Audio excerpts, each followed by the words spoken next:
Welcome back. You're watching the American Workplace Bully 4-2. To recap, in the last video we've established some curious inconsistencies on policy with both Kathie and HR Lisa, most of which points to a biased and one-sided investigation. If this was indeed an honorable investigation, both Kathie and Lisa should not have deviated from critical elements, and yet they did.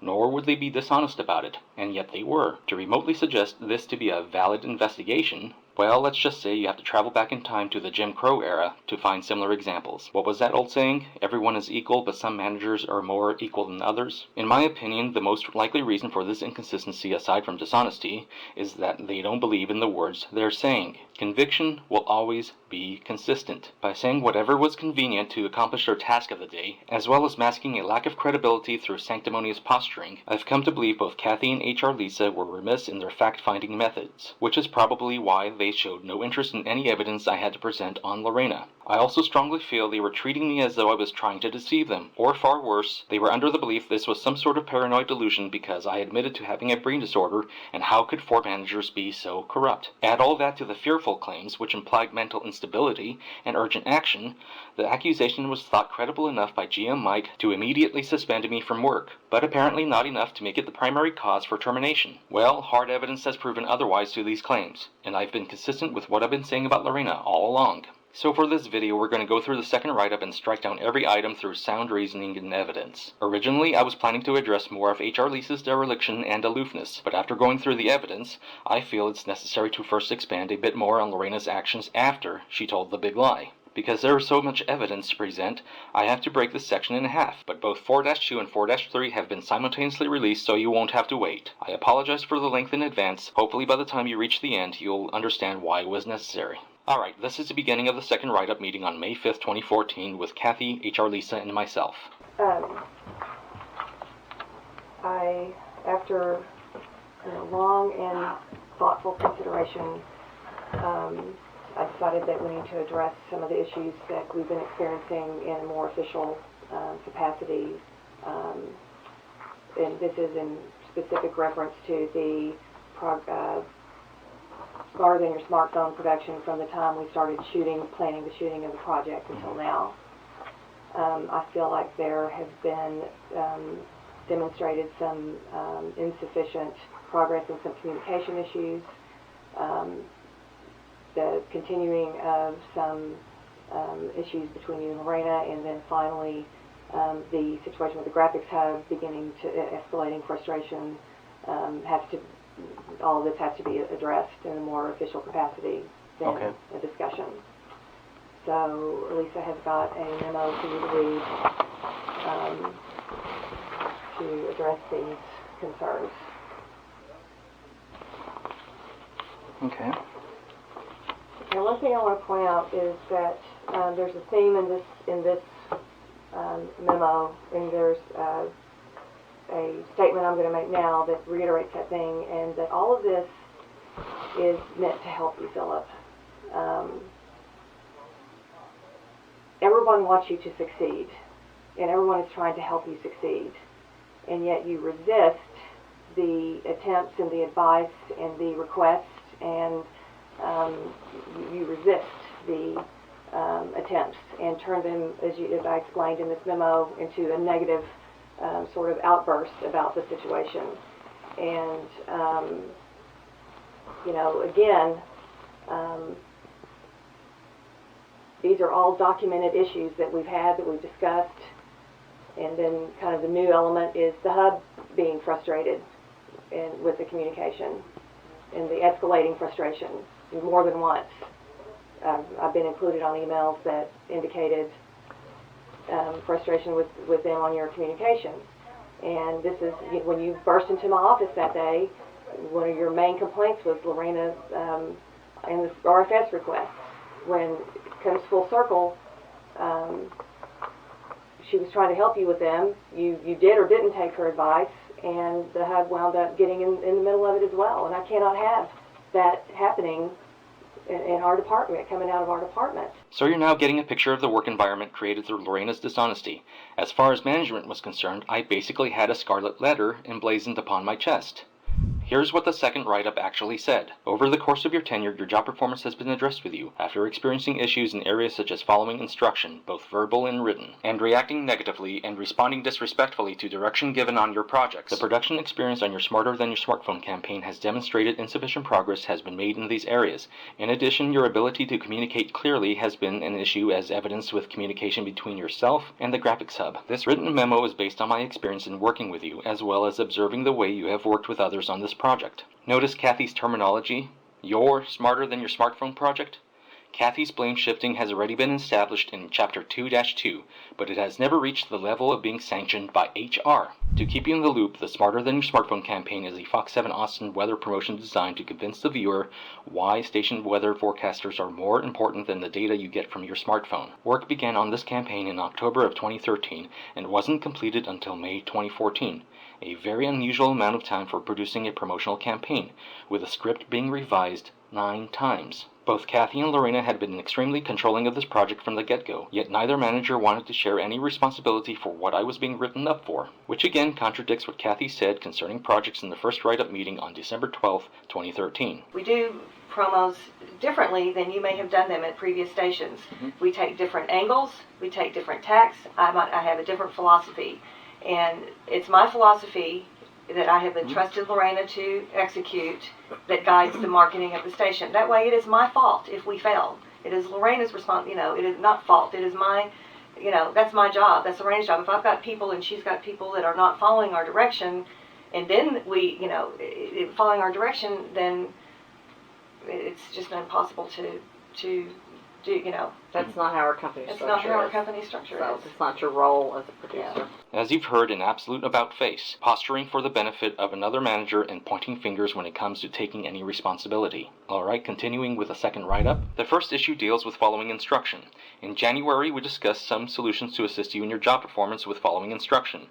While on a day-to-day basis your assessment of information in emails has improved, there are numerous examples from this campaign where written or verbal direction was not accepted or followed, resulting in unnecessary time being spent finding and resending information. Even while submitting your final version of 2 of the spots in this campaign, changes had not been made that had been requested in writing, even after your response indicated you were making changes. The January issue is what you've already heard in Chapter 2-1, and it was basically over nothing. For the written request issue, more than likely I was probably sidetracked that day. I could have either been attending to other promotions, chasing down a reporter, or doing double duty by producing the 5 and 9 p.m. topicals, which was happening frequently around that time. Or it could have been that both edit bays were occupied, and I simply forgot to go back to it. Yes, I was absent-minded in this. However, as this was an easy situation to remedy, all Kathie had to do was send me a reminder or just walk 25 feet to my cubicle. It would have only taken a few minutes to render out the video and send it back to Kathie. What Kathie did was place appeasement parameters around her orders, that if she didn't get the requested item exactly by the method she asked for, it is a failure in her mind. But as Kathie has proven throughout the evidence in this series, she overreacts to small and petty issues. The second issue pertains to your attitude and conduct toward your manager Lorena, and also toward me during the course of this project. You were advised in the written memo dated 12/12/13 that you are expected to be cooperative and professional in the workplace, which is instrumental in fostering a positive work environment. I wonder if that applies to managers as well. There have been incidents where you continue to challenge Lorena and the result compromises productivity for both of you.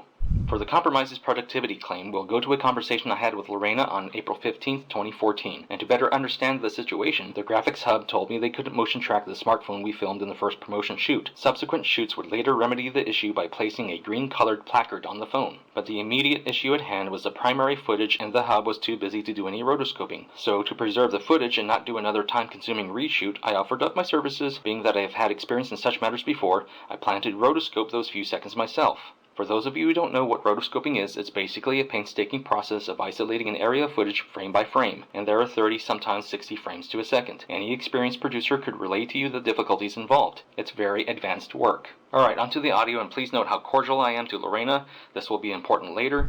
Also, this will establish 2 more items from the original complaint list: persistence and condescending remarks, and acts as an obstructor when trying to solve problems. To be honest, the sample that you showed me, it looks a little bit hokey, like it's obviously 2 different,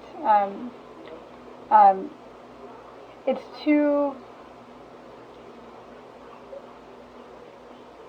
when the hub can pull off something like that, they do it right because they have the tools to do it. Doing that in Final Cut doesn't totally pull it off like the hub can do it? I'm not doing it in Final Cut. Where would you do it? After Effects. Oh, okay. Okay. I thought you were talking about Final Cut doing it. I would say do one test shot. So as you've heard, Lorena wasn't experienced enough to know what program I would use for rotoscoping. And despite Lorena's approval to do a test shot, which within the context doesn't make any sense at all, she would later poo-poo the idea. So saying that the provided sample of my work was hokey, as though she was an expert on such matters, conflicts with her ignorance of not knowing what program the rotoscoping would be done on. Basically, Lorena was posturing, which is the pattern of a fraud. Okay, I'm going to let the audio run continuously, and I want you to listen to Lorena's excuses for not moving forward on the project. For full disclosure, I've omitted sections for time. You were concerned about my concern thumb is being over it, so, but as you showed from the sample, I've had the thumb over it, and I was able to get it clean. Oh, was that your? Yes. Okay. My concern is the timing that it's going to take to do this. Well, we don't really have a lot of time for that to be executed, and you have a ton of these spots to do. Yeah, well, that's the thing, is that we're doing some corrections for the next shoots. Yeah. Mm-hmm. Okay, the only thing I have to rotoscope is this one. I don't have to do the other ones. Okay, all right, but there's still a lot of, how many spots, I guess it would be just 4, huh? 4 of these spots that you would have to rotoscope? No, it's just one. I think just do one test image and shot, video clip, but don't, because... I that's going to take a lot of time to do a test image. It may as well just do the whole thing if we're just going to worry about I'm a not test okay image. with that, because you might be spending time going down a road that it's not going to... These are great, this is a great copy. You have a great spot going here. What I'm fearful of is... Let me finish. Okay. What I'm fearful of is implementing an image that throws off the balance of your spot. We want to make this look high end, okay? And, I don't... if the hub is telling us they can't rotoscope... No, they can rotoscope, they don't have the time. So that's what they're telling me. So... I mean, to be honest, I don't know that we have the time, Okay. Well, let's cross that road when we get to it. Alright, we'll go to the emails preceding the audio. This is email communication I sent to Kathie and Lorena on April 15th, 2014. A bit of bad news from the hub.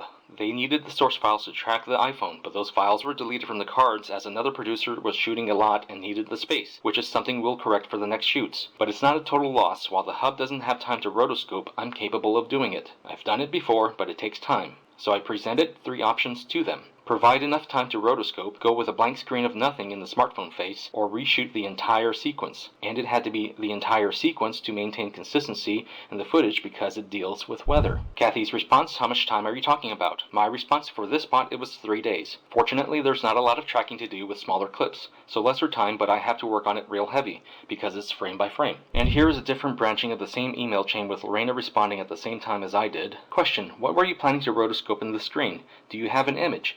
As Kathie asked, how much time were you talking per spot? I think since you will have the text message bubble on top of the phone, this may help cover up where you want to rotoscope. Please send your latest rough cut versions and ID of the shots you want to rotoscope. Once we look at the piece again, we can identify the best solution. Well, this email exposes Lorena's ignorance again, and an obliviousness to key details of the project, of which she approved weeks before, imperiously issuing directions so that it's just between Kathie and Lorena to review, placing her in an opportunistic position to obstruct my solutions without resistance. And because you've heard Lorena say high-end quality, which was actually Kathie's direction, why would Lorena suggest to cover up footage? The difference between professional and amateurish spots can be found in the detailing of items you don't normally pay attention to. Covering up, in lieu of extra detailing, is not high-end quality. So at that point, I went to Lorena to have the conversation you've just heard. Minutes later, here is Lorena's response and solution. Plan A, instead of rotoscoping the 2 clips, please look for other shots to go in its place. This may impact the timing of your other shots. Plan B, if this does not work, then you will need to go shoot additional shots that you can use that do not need to be rotoscoped. We do not have time to rotoscope. We need to have these spots done and on air.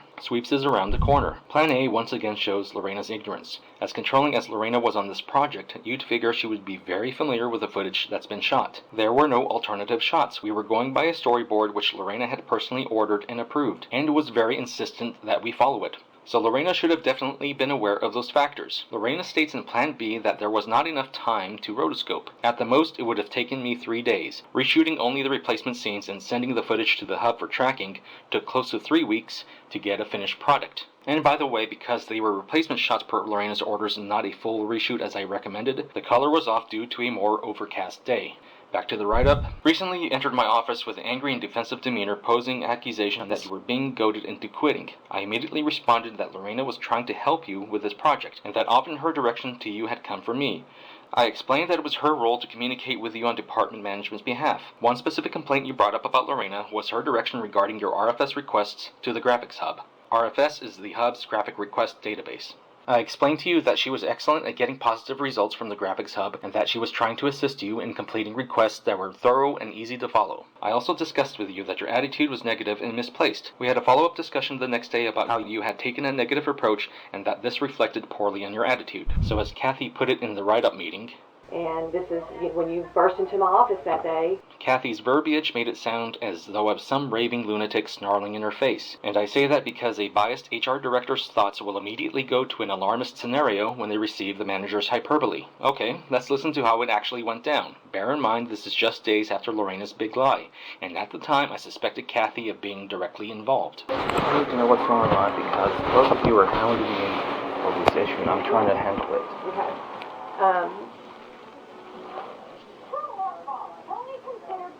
You're not specific, and you Philip, sometimes it takes 2 or 3 times to get an answer out of you. I ask for specifics, and you don't send specifics. It's a big project. There are a lot of details, and we have situations where we've requested information that's not been handled, and that's why Lorena and I cannot both spend all this time on this. Okay. Okay. Well, with these last-minute requests, yesterday and on Friday. Philip, welcome to the world of being a promotion producer at Fox 7. No. What you're experiencing now is what everyone has gone through, and you're experiencing it now. That's what I have to say about that. No, what this feels like is creative termination. That's your, What this feels like is that either I'm being hounded into quitting, or this is creative termination for trying to buy something. I don't appreciate that. I'm handling this situation as best as I can. This project's been ready since October. No, it hasn't been ready since October. It's gone through a lot of revisions. It's been a lot of revisions, yes. Yeah. If this is your, Philip, I don't know what to say to you about it other than it needs to get done, and you need to follow instructions, and you need to be detailed, and you need to prove the trust your handling of the situation. Yes, harassing the client is not going to get They're your not results. a client. It's a location that you want to shoot Yes, at. I treat them like a client. Okay, because Okay, what if they say no? Do you have plan B? Yes, I have all those other places I'm looking at. But you guys are focused on so I'm waiting to hear back, and I'm going to be communicating with this person. So don't worry. Just let me handle it. Philip, let me shut the door.